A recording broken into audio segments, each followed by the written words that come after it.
Chapter 15. Two thin on shelf are front.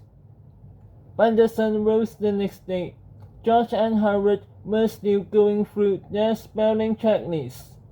George was almost done studying. Howard still had to read 44 pages of his natural history textbook. "Breakfast is ready!" shouted George's dad from downstairs. George stumbled down exhaustedly and tried to smoosh some waffles into his mouth. He missed it. Meanwhile, Howard was sitting at his breakfast table in a burnt-out stupor, buttering his cereal and pouring milk on his toast. "Did you get any sleep at all last night?" asked Howard's mom. "Okay," Howard answered. Howard's answer didn't make any sense, but it was the best he could do under the circumstances. Before long, George and Howard were ready for school. They met up, as they did every school day, in George's front yard. "Are you ready for all of our big tests today?" asked George droopily. "Pretty good," said Howard. He was so tired he couldn't even answer a simple question from his best friend correctly. How was he going to manage a day's worth of tests? "Let's get this over with," George moaned. "Wait," said Howard. "I want to check on Cracker's eggs before we go to school." Howard wobbled to George's backyard and hoisted himself up the ladder to the treehouse. "Hurry up," said George. Howard did not answer. "Hey," shouted George. "We're gonna be late."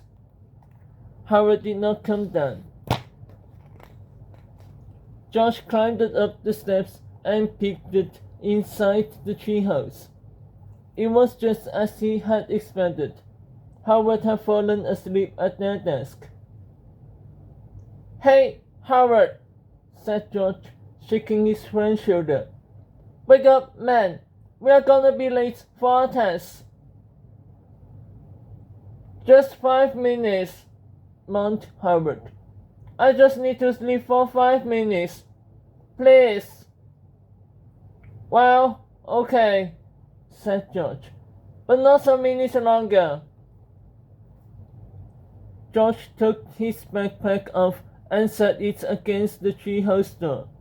Then he plopped down in his beanbag chair and looked at his pocket watch. 7:53 a.m.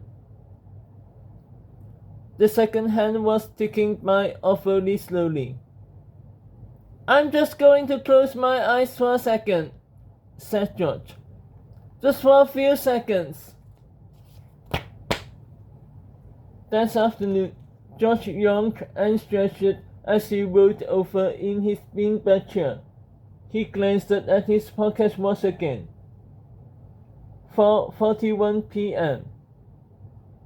George closed his eyes and went back to sleep. Suddenly, his eyes shot open. "Oh, no!" George screamed.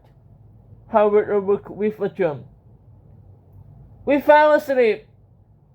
George cried. "We slept through school. We slept through our tests. We slept through everything." "Oh, no!" Howard growled. "We're dead, man. Game over." George and Howard peeked out their treehouse window. Howard's mom was out in her garden. She was whistling a cheerful tune.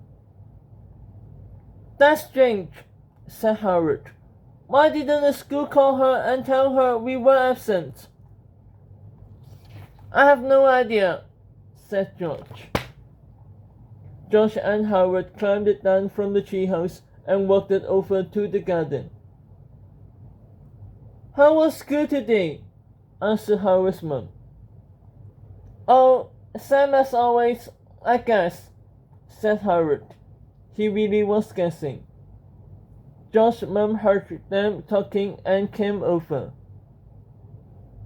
You didn't miss school today, did you? Asked George's mom.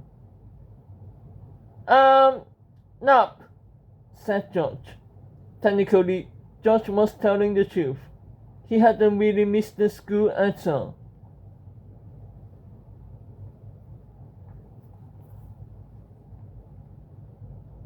Chapter 16 Super Secret Test Day. The next day, when George and Howard arrived at school, Mr. Crab was overjoyed to see them.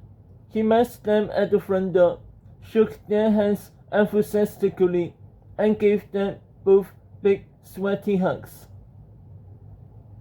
This can't be good, George said. You're wrong, said Mr. Crab. It's the best day ever. It's the day I've been waiting for since I met you two horrible people. Let's all go to my office, shall we? I've got refreshments. As they walked down the long hallway toward Mr. Crab's office, several teachers patted Mr. Crab on the back and congratulated him. The entire school staff seemed elated. We're doomed, said Howard.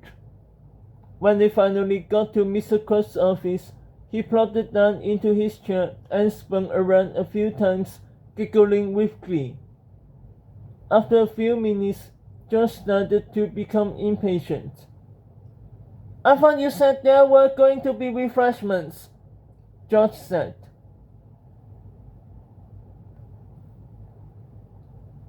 Not for you, shouted Mr. Crab angrily as he slammed his fist on his desk.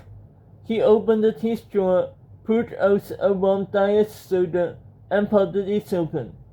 Then he leaned back in his chair and sipped loudly as he chuckled to himself.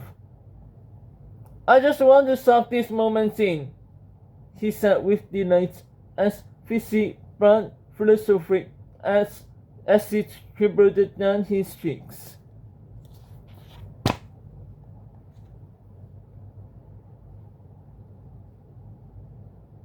You boys have really messed it up this time, Mr. Crab laughed. You skipped the school on Super Secret Test Day. Super Secret Test Day? Said Howard. What does that mean? I thought you'd never ask, Mr. Crab said gleefully. You see, I've been looking for a way to separate you two kids for years now, but I never figured out how to do it until yesterday. Then it came to me in a flash of inspiration. Super Secret Test Day. What's so secret about it? Asked George. You should be asking, what's so super about it? Said Mr. Crab joyfully. Because it just might be the crowning achievement of my entire career.